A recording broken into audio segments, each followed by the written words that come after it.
గత రాత్రంతా ప్రభు మనల్ని కాచి సంరక్షించి నూతన దినం ఇచ్చేందుకే ప్రభు కొందరు ఉన్నాం. बीते रात में परमेश्वर ने हमें बचाकर और एक नया दिन दिया, हम उसके लिए स्तुति धन्यवाद करते हैं. ఈ నూతన దినాన ये नया दिन में మరొక ఉపవాస ప్రార్థన అనగా ఈ దినము 11వ దినమా 11వ దినం. आज का ये उपासना जब से चालू हुआ है, ये 11वां उपवास की प्रार्थना है. గత 10 దినాలు ప్రార్థనలో ప్రభు మనకు ఎంతో సహాయం చేస్తూ వచ్చాడు. बीते 10 उपवास प्रार्थना में हमें परमेश्वर सहायता करते हुए आया. ఈ దినం కూడా ప్రభు సహాయం కొరకై మనము దేవుని వాక్యాలు ధ్యానించి ప్రార్థన చేస్తాం. आज भी परमेश्वर की सहायता के लिए हम प्रार्थना मांगते हैं. రండి పరిశుద్ధ బైబిల్ నుండి నెహెమ్యా గ్రంథం 2వ అధ్యాయం. నెహెమ్యా 2వ అధ్యాయం 17వ వచనాన్ని కలిసి చదువుకుంటాం. नेहमिया 2रा अध्याय उसका 17वां पद मिलकर पढ़ेंगे. అయితే వారితో నేను ఇట్లాంటిని, మనకు కలిగిన శ్రమ మీకు తెలిసే ఉన్నది. యెరూషలేము ఎట్లు పాడైపోయానో, దాని గుమ్మములు అగ్ని చేత ఎట్లు కాల్చబడెనో మీరు చూచి ఉన్నారు. మనకు ఇక మీదట నింద రాకుండా యెరూషలేము యొక్క ప్రాకారమును మరలా కట్టుదము రండి. 17.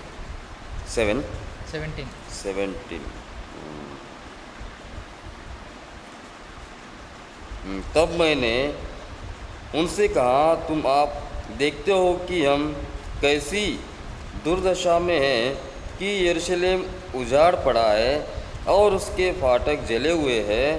आओ हम यरूशलेम को शहर पनाह को बनाएं कि भविष्य में हमारी नामधराई ना रहे. కట్టుదము రండి. आओ हम बनाएंगे.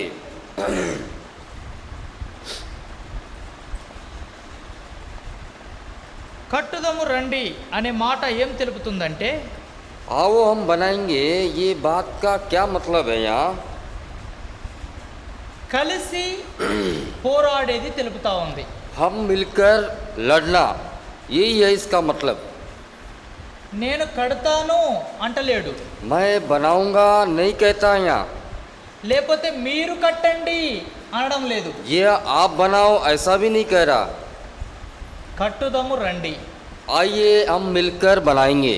కట్టుదము రండి అనే మాట మనకు ఏం జ్ఞాపకం చేస్తుందంటే, కలిసి కట్టుదాము.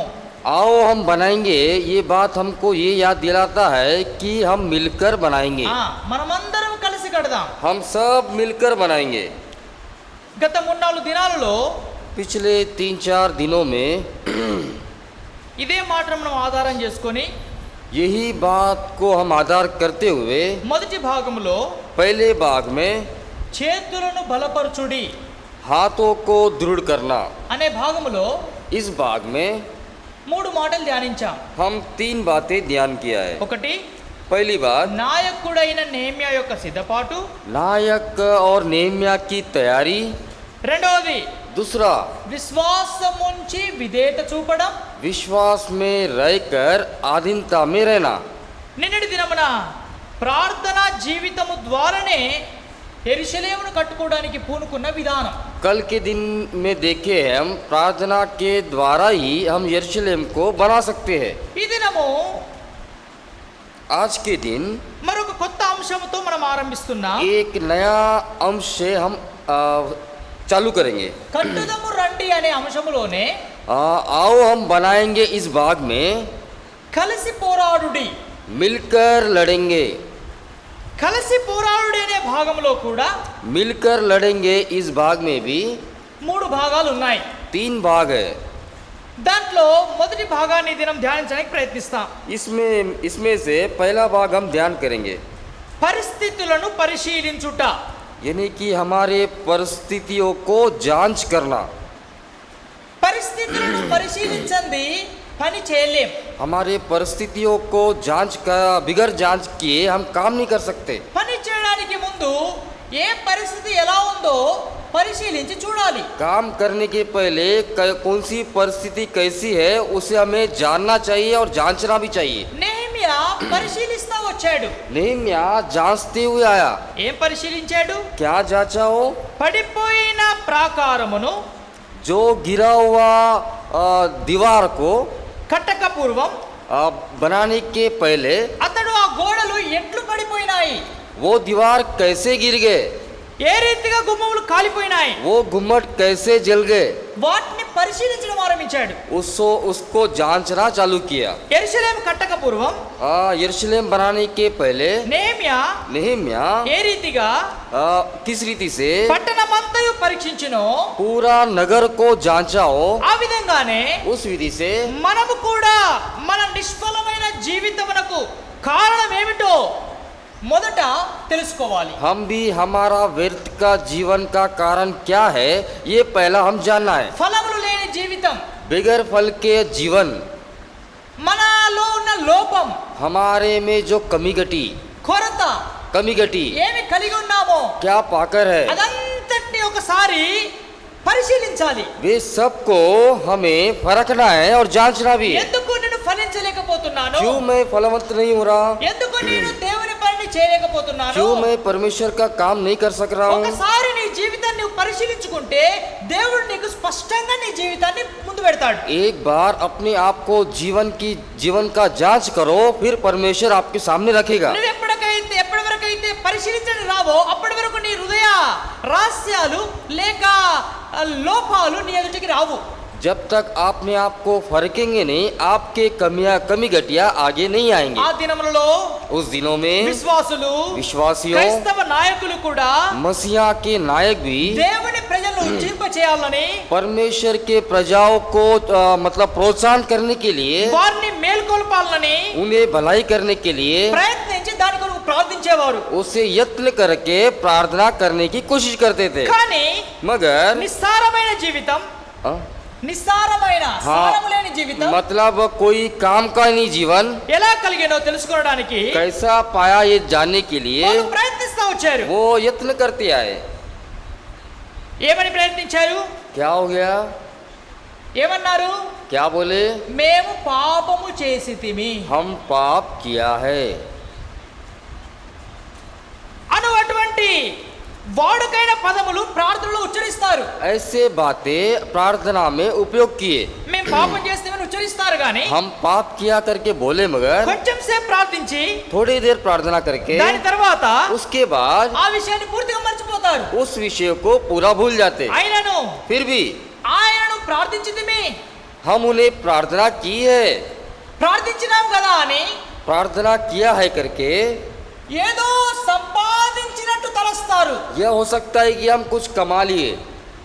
కొన్నిసార్లు ఎప్పుడైనా ఒకసారి ప్రార్థించిననుకో ఎవరైనా, कुछ बार कभी एक बार अगर प्रार्थना किया समझो, వాళ్ళకి ఎలాంటి భావన ఉందంటే उनको कैसी भावना होता है, "అబ్బా, మేము ఏదో సంపాదించాం." अरे बाप रे, मैं तो बहुत ही कुछ कमा लिया हूँ। ఎందుకంటే ప్రార్థన జీవితం లేదు కదా. क्योंकि उनके जीवन में प्रार्थना ही नहीं। ఎప్పటికీ ప్రార్థించేటోళ్లకు ఆ ప్రార్థనలు అలిగిపోతారు, విరగొట్టుకుంటారు, తగ్గించుకుంటారు.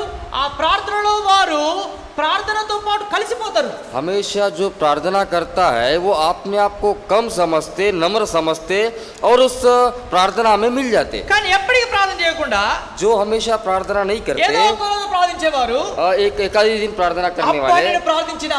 अरे बाप रे, मैं प्रार्थना किया हूँ, ఏమనుకుంటారు? నా తల మీద బరువు దిగిపోయిందిగా. मेरे सर के ऊपर बोझ निकल गया। ఎప్పుడు ప్రార్థన చేయమంటారు? कब प्रार्थना करने के लिए बोलते कि ఏమంటారు? प्रार्थना कब बोलते कि करने के लिए, ఎప్పుడు నా పేరు ఎత్తుతారో कब मेरा नाम उठाएंगे, అని వాళ్ళు భయపడతా ఉంటారు. ऐसा डर लगते रहता సరే, उन्हें। భయపడుతూ వాళ్ళు ప్రార్థన చేశాక डरते डरते अगर प्रार्थना किया समझो, "అబ్బా, నా పని అయిపోయింది, बस मेरा काम हो गया, ఏదో సాధించాలనుకుంటారు. या मैं कुछ तो भी कमा लिया। ఒక రోగి एक बीमारी డాక్టర్ యొద్దకు వెళ్ళి, डॉक्टर के पास जाकर "నేను బాగలేను" मैं ठीक नहीं हूँ అని చెప్పి ऐसा कहकर వ్యాధి వివరణ ఏమీ చెప్పకుండా अपने बीमारी के बारे में कुछ ना बताते हुए స్వస్థపరచబడగలడా?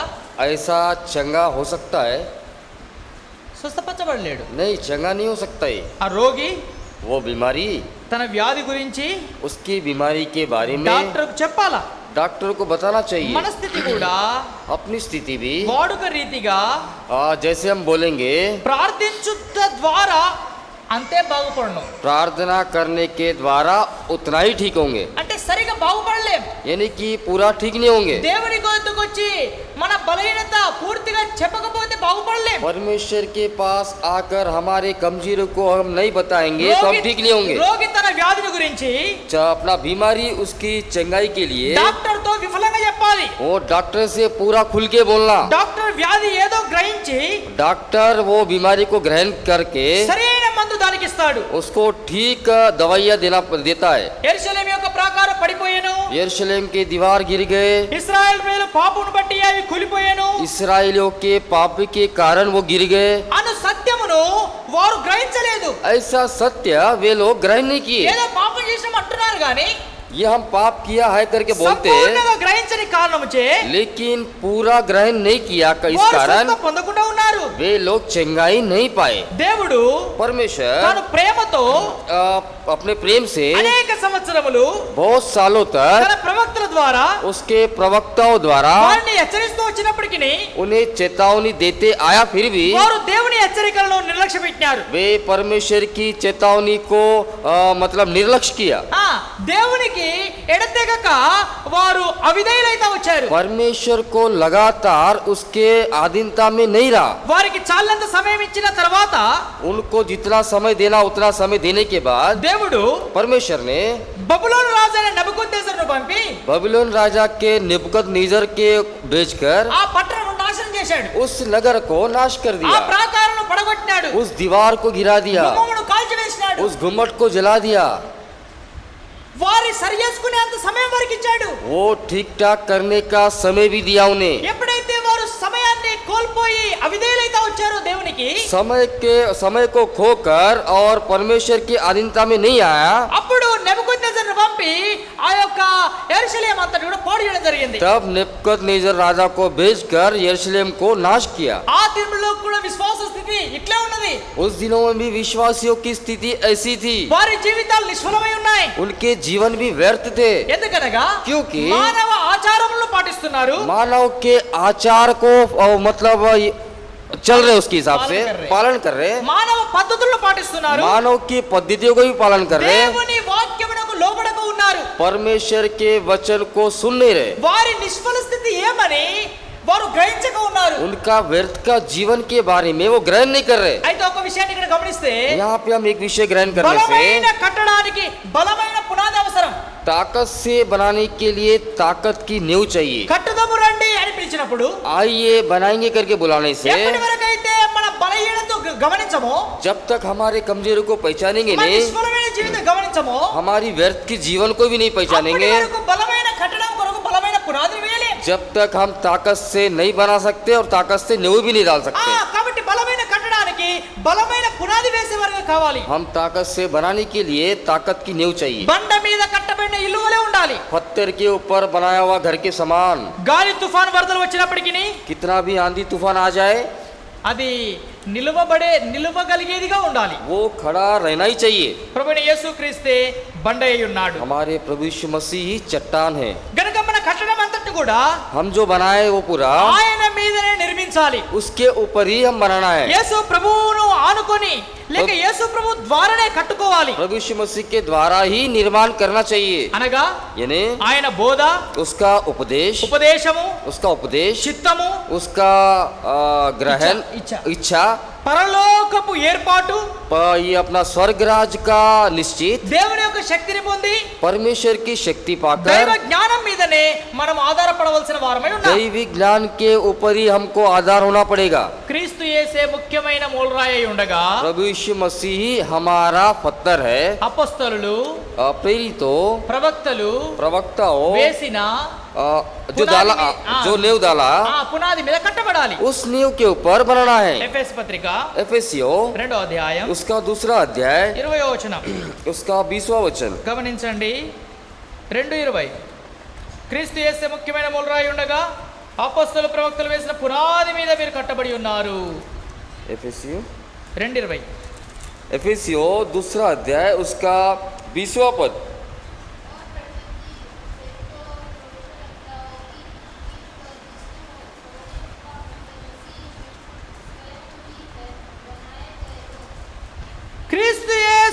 పునాది మీద కట్టబడతా వచ్చాయి. मसीहा यीशु के नींव के ऊपर बनाते हुए आए, అపొస్తలులు ప్రవక్తలు వేసిన పునాది మీద కట్టబడి ఉన్నారు. प्रेरितों के नींव के ऊपर बनाते हुए ఆ आए. పునాది క్రీస్తు యేసే ముఖ్యమైన మూలరాయి. वही नींव जो है प्रभु यीशु मसीह है. ఆ రీతిగా విశ్వాసులముగా, उस रीति से विश्वासी हम ఆత్మీయముగా, आत्मिक से బలమైన పునాది మీద हम सामर्थ्य नींव के ऊपर ఆత్మీయ గృహమును కట్టవలసిన వారమై ఉన్నాం. हमारा आत्मिक घर को बनाना है. అనేకులు बहुत सारे लोग ఆత్మీయ నియమాలు మర్చిపోయి आत्मिक नियम को भूलकर ఇసుక మీద ఇల్లు కట్టకు ప్రయత్నిస్తున్నారు. हम रेती पे घर बनाने का यत्न करते हैं. అనగా यानी దేవుని యొద్ద నుండి परमेश्वर के पास से ఎట్టి నిశ్చయత పొందక, कोई निश्चित ना पाते ఎట్టి हुए ఏర్పాటు లేక कोई निश्चित ना पाते हुए వారు కట్టడానికి పూనుకున్నప్పుడు वो बनाने के लिए जब सामने आए, వారి కట్టడానికి దేవుని యొక్క ఆధారం ఏమాత్రం లేదు. उनके बनाने का आधार कुछ भी नहीं है. కనుక इसीलिए వారు ఇసుక మీదనే కట్టుతున్నారు. वो रेती के ऊपर ही बनाते हुए आए. అందువలనే इसके ఆ कारण కట్టడము उस बाजो बनाने का विधि ముక్కలు చెక్కలైపోతుంది, లేక విరిగిపోతుంది. वो टूट जाता है. ఇసుక మీద కట్టబడిన ఇల్లు కూలిపోతా ఉంది. जो रेती के ऊपर बनाया हुआ घर गिर जाएगा. హెబ్రీ పత్రిక इब्रानियों 12వ అధ్యాయం 12वां अध्याय 26వ వచనం, 26वां पद 12:26. 12:26. అప్పుడు ఆయన శబ్దం భూమిని చలింపజేసిన గాని ఇప్పుడు నేను ఇంకొకసారి భూమిని మాత్రమే కాక ఆకాశమును కూడా కంపింపజేస్తున్నాను అని మాట ఇచ్చి ఉన్నాడు. उस समय तो उसके शब्द ने पृथ्वी को हिला दिया, पर उसने यहाँ प्रतिज्ञा की है, एक बार फिर मैंने केवल पृथ्वी को वरन आकाश को भी हिला दूंगा. ఆయన భూమిని ఆకాశమును కదిలింపజేస్తున్నాడు. पृथ्वी और आकाश को हिला देगा. దేవుడు మనకు ఒక తీవ్రమైన హెచ్చరిక ఇస్తున్నాడు ఇక్కడ. परमेश्वर हमें एक तीव्रता की चेतावनी दे रहा. ఏంటిది హెచ్చరిక ये అంటే, चेतावनी क्या है? మానవులతో చేయబడిన దాన్ని, मनुष्य के हाथों से जो बनाया हुआ, ఏదైతే మానవులు చేస్తున్నారో जो कोई मनुष्य बना అంతటి उसे पूरा ఆయన కదిలింప చేయుచున్నాడు. वो हिला देगा. మనుషులు చేసే పని కదిలిస్తాడు. मनुष्य जो काम किया वो कामों को हिला देगा. మానవులచే నిర్మింపబడిన శాఖలు जो मनुष्य के साथ में जो बनाया हुआ शाखाएं అన్నిటినీ सभी को ఆయన కదిలింపనై ఉన్నాడు. वो हिला देने वाला है. గనుకనే इसीलिए మనం ఏమి చేసినప్పటికీ हम कुछ भी करने से వాక్యము అనుసరించే చేయాలి. वचन के अनुसार ही करना है. మన పని వాక్యం మీదనే ఆధారపడి ఉండాలి. हमारा काम जो है वचन के ऊपर ही आधार होना. అప్పుడే तभी మన పని हमारा काम ఫలవంతంగా ఉండి फलवंत में रहकर శత్రువు ఎదిరింపులన్నిట్లో కూడా నిలిచి ఉండగలదు. शत्रु के ऊपर हम खड़ा रह सकते हैं. శత్రువు మనల్ని ఎదిరించినప్పటికీ కూడా, शत्रु हमें हम पे लड़ाई करने के बाद भी, శత్రువు మనకు విరోధం చేసినా కూడా शत्रु हमें विरोध करने के बाद మన పని నిలిచి ఉంటది. हमारा काम खड़ा रहता है. అందుకే इसीलिए నెహెమ్యా కట్టుదము రండి అన్నాడు. नेहम्या आओ हम मिलकर बनाएंगे. ఆయన కడతా ఉన్నప్పుడు वो जब बना रहा था, శత్రువులు शत्रु వచ్చి హేళన చేస్తా వచ్చారు. आकर उनकी मजाक कर रहे थे.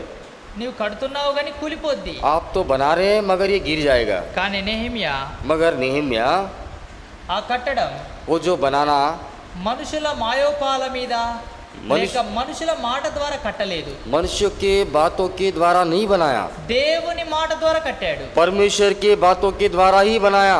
అపొస్తలులు ప్రవక్తలు వేసిన పునాది మీద కట్టాడు. प्रेरितों और प्रवक्ताओं के नींव पर ही बनाया हो. వాక్యం మీద ఆధారపడ్డాడు. वचन के ऊपर आधार हुआ. ఈ కట్టడానికి యేసుక్రీస్తే మూలరాయి అని ఒప్పుకున్నాడు. ये बनाने का कारण सिर्फ प्रभु यीशु मसीह है. ఆ మూలరాయి మీద నేను మందిరాన్ని కడతాను అనుకున్నాడు. वो जो खोने के पत्थर के ऊपर मैं भवन बनाऊंगा सोचा. సంపూర్ణంగా వాక్యం మీద ఆధారపడిన కారణం చే संपूर्ण वचन के ऊपर आधार हुआ, उस कारण ఆయన పనిలో ఏమాత్రం నిష్ఫలితుడు కాలేదు, उसके काम में कुछ भी व्यर्थ नहीं हुआ. విఫలం కాలేదు. वो विफल नहीं हुआ. ఆయన పని వర్ధిల్లింది. उनका काम फलवंत हुआ. దేవుని మాటచే, परमेश्वर के बात से, దేవుని బలముచే, परमेश्वर की सामर्थ्य దేవుని మీద से, ఆధారపడి परमेश्वर के ऊपर आधार होकर పరిస్థితులన్నిటి తెలుసుకొని परिस्थितियों को जानकर ఎందుకు కూలిపోయాయి, क्यों गिरा है ये, ఎందుకు కాల్చబడ్డాయి, क्यों जला हुआ, ఎట్లా కాలిపోయాయి, कैसा जला, ఎప్పుడైతే పరిస్థితులు తెలుసుకున్నాడో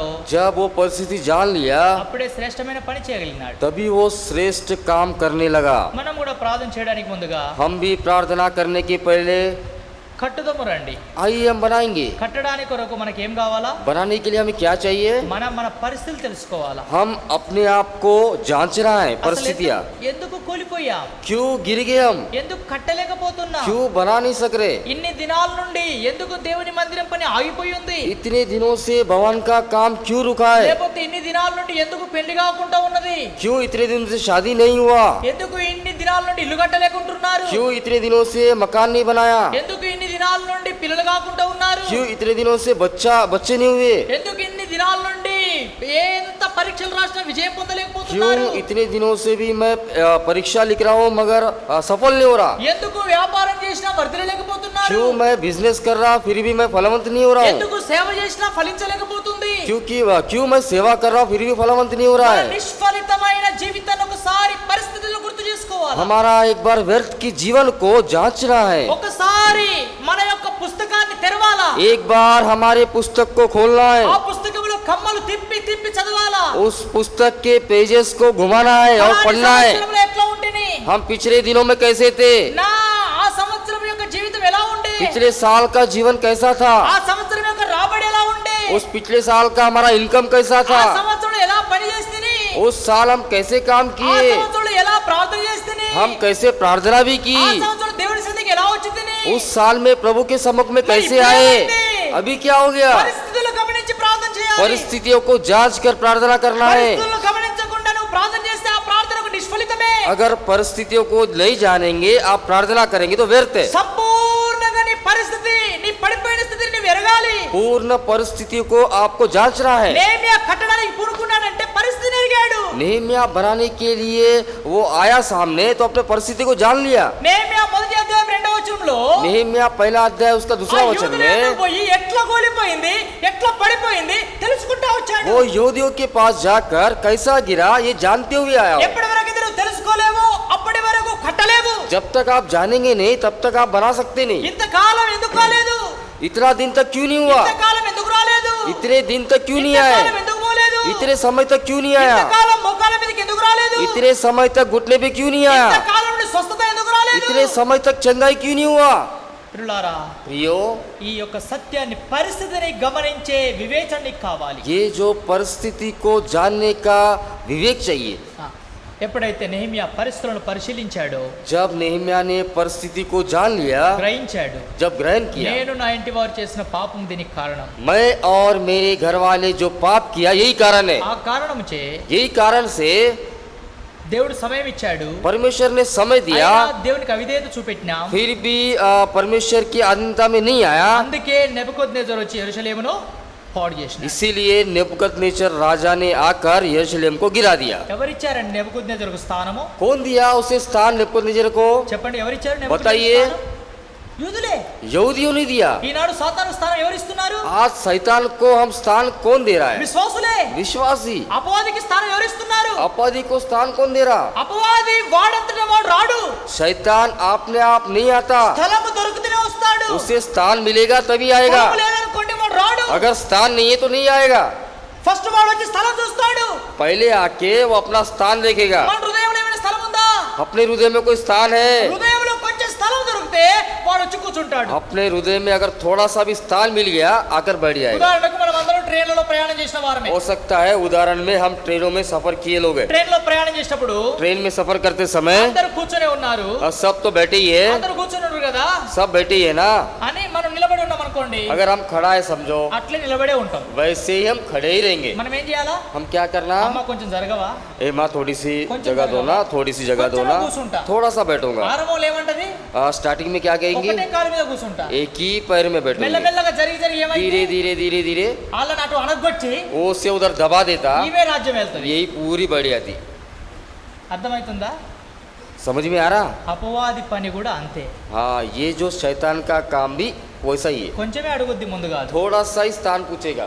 ఒక రోజు పోకపోతే ఏం కాదు, अगर एक दिन नहीं गया तो कुछ नहीं होगा, ఓ గంట లేట్ పోతే ఏం एक కాదు, घंटा भी देरी से गया तो कुछ नहीं होगा, ఓ వారం మందిని పోకపోతే ఏం एक కాదు, हफ्ता भी नहीं गया तो कुछ नहीं ఓ होगा, వారం బడిలో పాల్గొనకపోతే ఏం కాదు, एक हफ्ता मेज में भाग लेने से भी कुछ नहीं होगा, ఓ వారం సంఘ ప్రార్థన చేయకపోతే ఏం కాదు, एक दिन कॉलेज से प्रार्थना नहीं भी किया तो कुछ ఒక नहीं होगा, రోజు ఈ పని చేయకపోతే ఏం కాదు. एक दिन वो काम नहीं करने से कुछ नहीं होगा। ఆ, ఓ రోజు దేవుని మందిరం పని చేయకపోతే ఏం కాదు, एक दिन भवन का काम नहीं करने से भी कुछ नहीं होगा। అది నీ దృష్టిలో ఒక్కటే రోజు, अगर ऐसे आपकी दृष्टि में वो तो एक ही दिन है, కానీ దేవుని దృష్టిలో मगर परमेश्वर की दृष्टि में చెప్పండి ఎన్ని దినాలు అయ్యి? कितना दिन है? ఒక్క దినము एक दिन 1000 దినాలతో సమానం. 1000 दिन के बराबर है। నేడే వ్యక్తి అయితే ఒక్క రోజే కదా నేను పోగొట్టుకున్నది, आज तो ये व्यक्ति बोलता है कि एक ही दिन ना मैं खो ఒక్క गया, గంటే కదా నేను లేట్ పోయింది. 1 घंटा ही मैं लेट गया ना। నీ దృష్టిలో అది ఒక గంట, आपकी दृष्टि में 1 घंटा है वो, దృష్టిలో मगर परमेश्वर की 1000 दृष्टि గంటలు में నువ్వు నుక్సాన్ చేస్తున్నావు. 1000 घंटे का नुकसान कर रहे, 1000 దినాలు వ్యర్థం చేస్తున్నావు. 1000 दिन व्यर्थ कर रहे।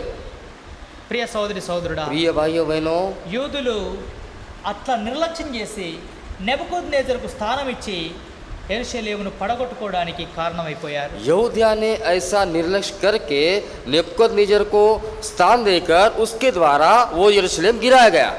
ఇప్పటికైనా పర్వాలేదు, हो सकता अभी भी कोई बात नहीं, పడిపోయింది, కూలిపోయింది, కాలిపోయింది. गिर गया, जल गया, उजाड़ दिए।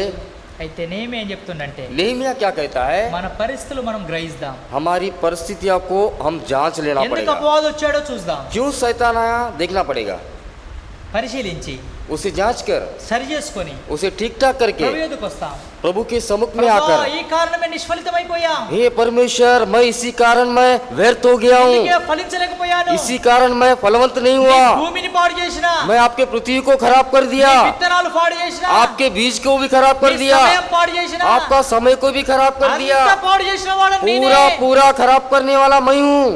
అయితే ఇప్పుడు నా అభి, పరిస్థితిని గమనించి నీ యొద్దకు వస్తున్నాను. मेरे परिस्थितियों को जांच कर मैं आपके पास आ रहा हूँ, దయతో కరుణించు. दया से मुझे करुणा कर। దావీదు రాజు దీనుడై వేళ, దావీదు రాజు దీనుడై వేళ అవనిలో పొందిన నష్టములన్నీయు, అవనిలో పొందిన నష్టములన్నీయు, ప్రేమాతో నీవు సమకూర్చుమాడ, ప్రేమాతో నీవు సమకూర్చుమాడ, కరుణించి తిరిగి సమకూర్చు ప్రభువా, కరుణించి తిరిగి సమకూర్చు ప్రభువా, క్షమాపణ నిన్ను వేడుచున్నాను, క్షమాపణ నిన్ను వేడుచున్నాను। పొందిన నష్టమంతటిని దేవుని సన్నిధిలో వచ్చి ఒప్పుకుంటా వచ్చాడు, క్షమించబడ్డాడు. जितना भी नुकसान पाया है परमेश्वर के सम्मुख में आकर कबूल किया। ప్రియ సోదరి సోదరుడా, प्रिय भाइयों बहनों, ఎప్పటి వరకైతే నీ జీవితంలో విధేయతతో నేను పడిపోయిన వాడను, నష్టపోయిన వాడనని ఒప్పుకోవో అప్పటి వరకు విజయం సాధించలేదు. जब तक आपके जीवन में मैं नम्र हूँ, मैं दीनता से आकर परमेश्वर के सम्मुख में नहीं आएंगे और कबूल नहीं करेंगे, तब तक आपका जीवन वैसी रहेगा। అది నీ కుటుంబ విషయంలోనైనా, हो सकता है आपके पारिवारिक विषय में, సంఘ విషయంలోనైనా, या कलिसिया के विषय में, పిల్లల విషయంలోనైనా, हो सकता बच्चों के विषय में, ఉద్యోగ విషయంలోనైనా, या नौकरी के विषय में, అది ఎలాంటి పరిస్థితి అయినా కావచ్చు. वो कोई भी परिस्थिति हो, గత కాలంలో జరిగించబడిన పరిస్థితులను ఒకసారి జ్ఞాపకం చేసుకో. बीते समय, बीते दिन, बीते सालों में जो हुआ, ये परिस्थितियों को आपको जांचना है। ఎందుకు ఫలించలేకపోతున్నాను, क्यों मैं फलवंत नहीं हो रहा, ఎందుకు వర్ధిల్లలేకపోతున్నాను, क्यों मैं फलवंत नहीं हो रहा, ఎక్కడ చీడ పురుగు ఉంది, कहाँ पे वो कीड़ा है, ఎక్కడ పాపమును నా లోపట దినదినము దాన్ని అభివృద్ధి పరుస్తున్నాను. मेरे अंदर में पाप को मैं दिन दिन अभिवृद्धि कर रहा हूँ। దీనత్వంతో, ऐसे नम्रता से, దుఃఖముతో दुख से ప్రభు సన్నిధికి వద్దాం. प्रभु के सम्मुख में आएंगे। ప్రభా, हे प्रभु, ఎన్నో సార్లు मैं बहुत बार మానవ పద్ధతులు, మానవ ఆలోచనలు ఆలోచించి मैं मानव की पद्धति और उसके पालन करने वाला నీ యొద్ద నుండి దూరం అయిపోయాను. आपके पास से दूर हो गया, అందుకే నిష్ఫలం. इसलिए मैं व्यर्थ हूँ। నీ యొద్ద నుండి దూరం పోయి నేనేమి సంపాదించుకోలేదు. आपके पास से दूर होकर मैं कुछ भी कमाया नहीं। చాలా దూరం పోయిండట बहुत दूर गया। ఓ వ్యక్తి एक व्यक्ति ఎందుకు పోయాడట? क्यों गया? ఎంతో వ్యాపారం చేసి या मैं बहुत ही धंधा करके ఎంతో లాభం సంపాదించుకుంటా అని పోయాడట. बहुत ही मैं फायदा करूंगा और कमाने के लिए गया। పోదాం అనుకున్నాడట, పోలే ఇంకా. हाँ, जाना करके सोचा मगर गया नहीं।